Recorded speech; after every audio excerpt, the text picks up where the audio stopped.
Welcome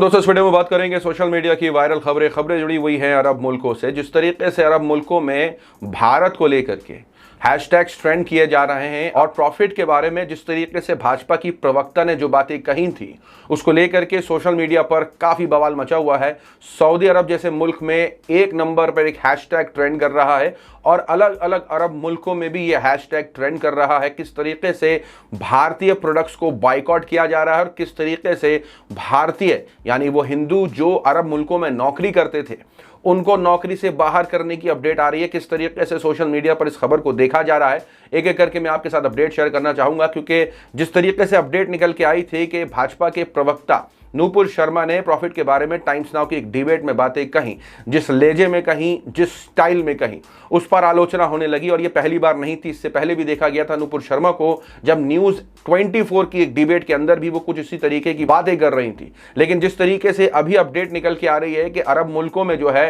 Bharat के products को boycott करने की मांग हो रही है, भाजपा सरकार के ऊपर सवाल खड़े हो रहे हैं कि ये प्रॉफिट के बारे में क्यों आपत्तिजनक बातें करते हैं अपने टीवी डिबेट्स में, और किस तरीके से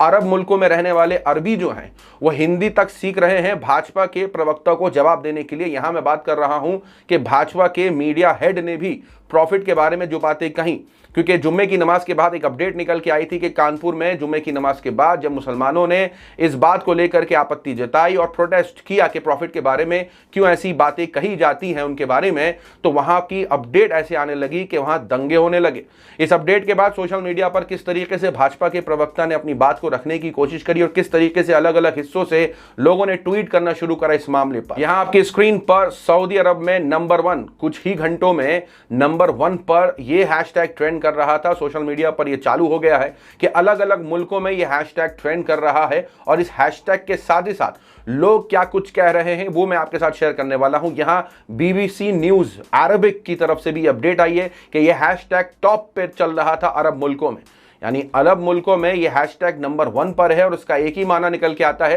कि वो भारत के प्रोडक्ट को बाइकआउट कर रहे हैं और प्रॉफिट की बेइज्जती नहीं बर्दाश्त कर रहे हैं। कि किस तरीके से भारत में मोदी सरकार के जो पैनलिस्ट हैं जब टीवी डिबेट पे आते हैं वो स्पोक पर्सन के प्रॉफिट के बारे में क्या कुछ कहते हैं। यहाँ आपकी स्क्रीन पर मोहम्मद इब्राहिम गाजी हैं, वो कहते हैं कि अरब मुल्क काफ़ी गुस्से में है कि किस तरीके से प्रॉफिट के बारे में नूपुर शर्मा ने, जो कि भारतीय जनता पार्टी की स्पोक पर्सन है, उन्होंने कही। और ये अरब मुल्कों में कैंपेन निकाला जा रहा है हिंदुस्तान के प्रोडक्ट्स को बाइकआउट करने के लिए। उन्होंने एक आर्टिकल का सहारा लिया इस ट्वीट को करने के लिए। यहां दूसरी तरफ एक और वीडियो वायरल होने लगी, जिस वीडियो की जो ट्वीट है, इस वीडियो के साथ जो ट्वीट है उसके अंदर लिखा है कि कुवैत के जो मॉल्स हैं, जो स्टोर्स हैं, उनके अंदर भारत के प्रोडक्ट्स को बाइकआउट किया जा रहा है। किस तरीके से जो भारतीय प्रोडक्ट्स हैं उनके ऊपर पर्ची लगा दी गई है बाइकआउट की। यहां उन्होंने शेयर किया, कहा है कि अल हिंद बाइकआउट, यानी वो बात कर रहे हैं कि भारत के प्रोडक्ट्स को बाइकआउट किया जा रहा है। और वजह एक ही कि किस तरीके से भारत में जो सरकार है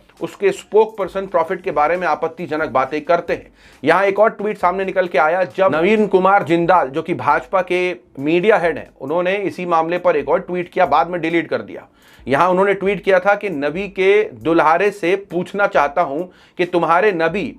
53 वर्ष की आयु में 6 वर्ष की छोटी बच्ची आयशा के साथ शादी करता है, फिर 56 वर्ष की आयु में 9 वर्ष की आयशा के साथ संबंध बनाता है। क्या वो संबंध बलात्कार की श्रेणी में आता है? यहां इसके बाद नवीन कुमार जिंदाल ने इस ट्वीट को तो डिलीट कर दिया, लेकिन अरब की नजरों में आ गया। यहां उन्होंने शेयर किया कि किस तरीके से नवीन ने इस ट्वीट को डिलीट कर दिया है, डरपोक कहा उनको, और प्रॉफिट के बारे में जो बातें कहीं उस पर भी उन्होंने खरी खोटी सुना डाली। यहां कुवैत के वकील हैं, इन्होंने भी कहा कि Bharatiya Janata party line cross कर रही है। मल्टीपल टाइम्स ये होता देखा गया है, किस तरीके से प्रॉफिट के बारे में बेइज्जती वाले लफ्ज का इस्तेमाल करते हैं वो, और किस तरीके से जो हिंदू अरब में रह रहे हैं, यहां सवाल खड़ा हो रहा है कि जो अरब में हिंदू रहते हैं, काम करते हैं, वो इस पर पूरी तरीके से खामोश है। साथ ही साथ जैसे कि मैंने बताया कि अरब मुल्कों में रहने वाले लोग जो हैं वो हिंदी भाषा सीख रहे हैं या ट्रांसलेट कर करके जवाब देने की कोशिश कर रहे हैं। इसे शेयर करते हैं आलिशान जाफरी। यहां नवीन कुमार जिंदाल ने जब प्रॉफिट के बारे में अपनी राय रखी थी तो इसके बाद हुआ ये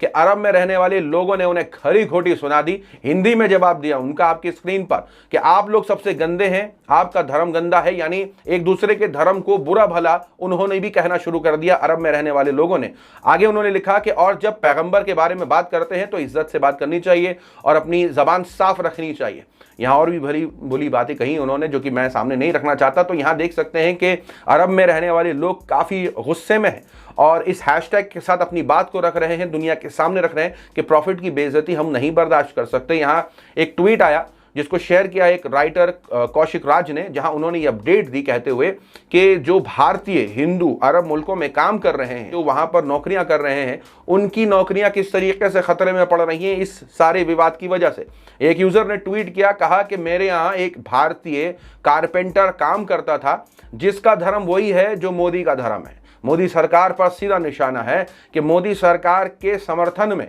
जो लोग भी यहाँ पर नौकरियां कर रहे हैं, जो मोदी के धर्म को फॉलो करते हैं, उनके बारे में उन्होंने ट्वीट करके कहा कि मेरे यहाँ जो कारपेंटर नौकरी करता है उसे मैंने नौकरी से निकाल दिया है। इस वक्त वो भारत में वेकेशन पर है, लेकिन मैंने फोन करके उसे कह दिया है कि मेरे नबी को गाली दी जाती है, प्रॉफिट को गाली दी जाती है, अल्लाह के नाम को किस तरीके से रखा जाता है, तो ये सब कुछ नहीं चलेगा। और उन्होंने ट्वीट करके बताया कि मैंने उनको नौकरी से निकाल दिया है। यानी बात इस हद तक आगे बढ़ चुकी है कि अरब मुल्कों में जो भी हिंदू काम कर रहे हैं उन तक बात पहुंच रही है और अरबों में काफी गुस्सा देखा जा रहा है। लगातार इस मामले पर एक के बाद एक ट्वीट सामने आ रहे हैं। भाजपा के प्रवक्ताओं को बुरा भला कहा जा रहा है, अरब मुल्कों की तरफ से हैशटैग ट्रेंड किया जा रहा है और जिसे हिंदी आती है, जो ट्रांसलेट कर पा रहा है गूगल से, वो ट्रांसलेट करके अपनी अरबी भाषा को हिंदी में ट्रांसलेट करके भाजपा के समर्थक और उनके बयानों पर अपने जवाब देते दिखाई दे रहे हैं। लेकिन वहीं दूसरी तरफ सोशल मीडिया पर लोगों ने महात्मा गांधी का वो बयान भी शेयर किया जो उन्होंने 1934 में दिया था प्रॉफिट के बारे में।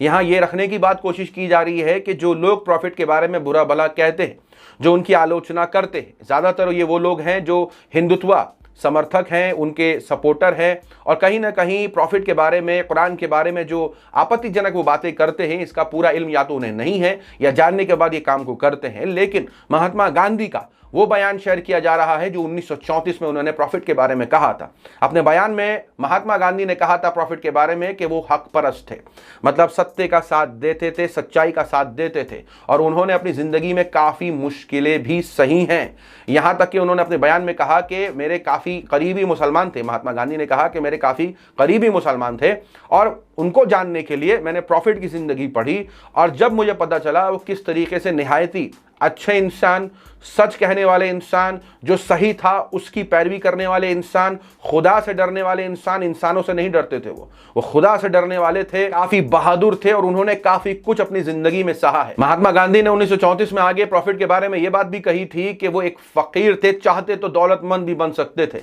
लेकिन उन्होंने जिस तरीके से अपनी जिंदगी को गुजारा, उन्होंने लोगों के लिए गुजारा, लोगों को सीख बांटने के लिए गुजारा और यही उनकी जिंदगी का मकसद भी था। अगर उनकी पूरी जिंदगी भी पढ़ी जाए तो यही समझ में आएगा कि उन्होंने पूरी जिंदगी इंसानों को सिखाने में निकाल दी, इंसानों को बनाने में निकाल दी, ईश्वर के बारे में, अल्लाह के बारे में बताने में निकाल दी। क्योंकि लोगों के अपने अपने मुताबिक अल्लाह को मानने के तरीके हैं, किसी के मुताबिक देने वाला तो किसी के मुताबिक छीनने वाला, लेकिन यह समझना होगा कि वो लेता क्यों है, देता क्यों है। ये जिस दिन इल्म इंसान के अंदर आ जाएगा तो उसे पता चल जाएगा ईश्वर क्या है। लेकिन जिस तरीके से प्रॉफिट के नाम के साथ आलोचना होती है, जिस तरीके से उनको बुरा भला भी कहा जाता है, यति नरसिंहानंद सरस्वती कोई नया नाम नहीं है, सब जानते होंगे उनके बारे में भी किस तरीके से यति ने क्या कुछ नहीं कहा। लेकिन फिर भी सोशल मीडिया पर इस वक्त नूपुर शर्मा के उस बयान को लेकर के आलोचना हो रही है जो टाइम्स नाउ ने बाद में तो डिलीट कर दिया, लेकिन नूपुर शर्मा का बयान अभी भी इंटरनेशनल लेवल पर चर्चे में है। लोग इस पर जिक्र कर रहे हैं और भारत के प्रोडक्ट्स को बाइकआउट कर रहे हैं और भाजपा के प्रवक्ता